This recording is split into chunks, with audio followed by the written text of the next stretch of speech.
ఏదైతే ఆ సమ్మె కాలానికి జీతం ఏదైతే ఉందో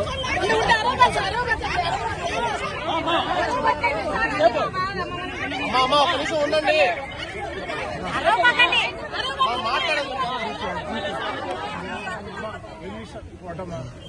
నేను మీ దగ్గర రాకూడదు అటే వెళ్ళిపోవచ్చు కదా ఇక్కడ రావాల్సిన అవసరం లేదు కదా. అర్థం చేసుకోండి. నీవు జవాబుదారిగా ఉండేవాడిని, అధికారం ఉన్నా లేకుండా ఒకటే మాట.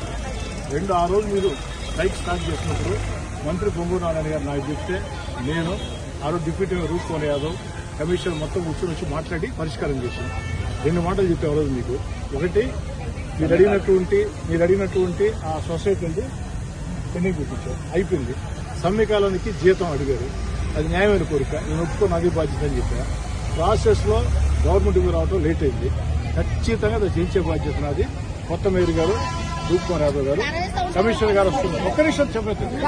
రెండోది, పోలీస్ స్టేషన్ కేసులు అప్పుడు ఇప్పుడు పెట్టినాయి కాదు, పెట్టి అవి క్లియర్ చేయించాం. దాంట్లో ఇష్యూ లేదు.